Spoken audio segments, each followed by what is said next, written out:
perspective. I was amazed to hear what she and Waitstill had accomplished, and nearly as amazed to have known nothing of their exploits until that moment. I asked her why she had never spoken of it, nor had anyone else in the family. She shrugged it off, as if to say that risking your neck for strangers speaking strange tongues in a strange and hostile world thousands of miles from home didn't merit discussion, certainly not special recognition. It was just something that needed to be done. We spoke together several more times, and out of these conversations came an 8-page document entitled A Matter of Faith, for which Mr. Paraso gave me the only A I ever received in high school. I understood, of course, that Martha had confined herself to the highlights of her story. Exciting as it was, I instinctively realized that it was part of a much deeper and broader saga. And the more I reflected on it, the more I realized it would be up to me to tell this important story.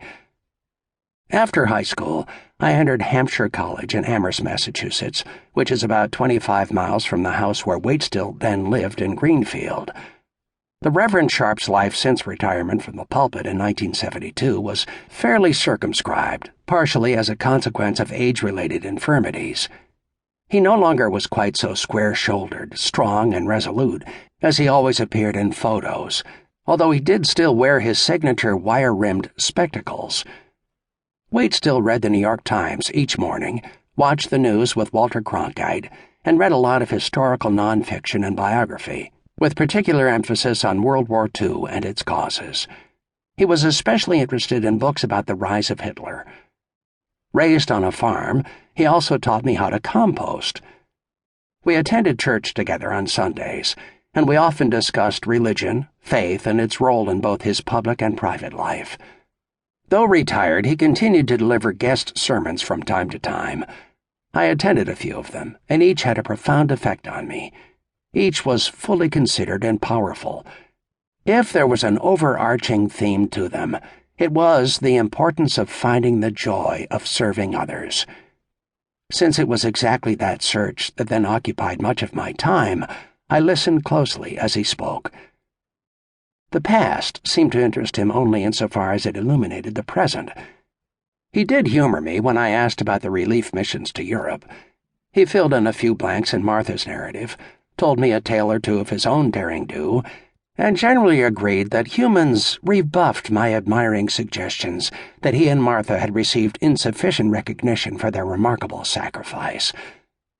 Like Martha, he saw their deeds as just something that had needed to be done. I saw the situation otherwise. Of course, I was proud of them, proud to be their grandson, and certain that their story needed to be told. My purpose, naturally, would be to learn from the example of Martha and Waitstill and their lives, but I also wanted to rescue their example as an object lesson for a new age. As they both emphasized to me, if the civilized world learned anything from the Holocaust, it was that to placate or ignore an evil such as Nazism is morally wrong and practically ensures there will be great suffering as a consequence. They had seen and deeply experienced it for themselves, firsthand. Yet on the evidence of subsequent experience with the likes of Cambodia's Pol Pot, Slobodan Milosevic in the Balkans, or the slaughterers in Rwanda, Congo, and Darfur, the world's people must relearn the hard lesson with every generation.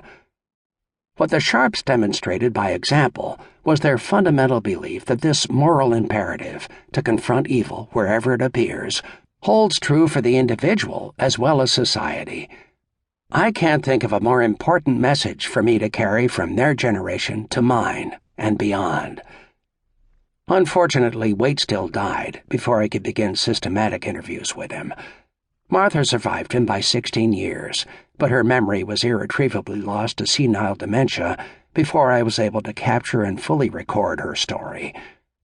There seemed to be no way forward until a short time following her death in 1999, when we discovered among her possessions a trove of documents, photos, and personal artifacts dating back to her school days.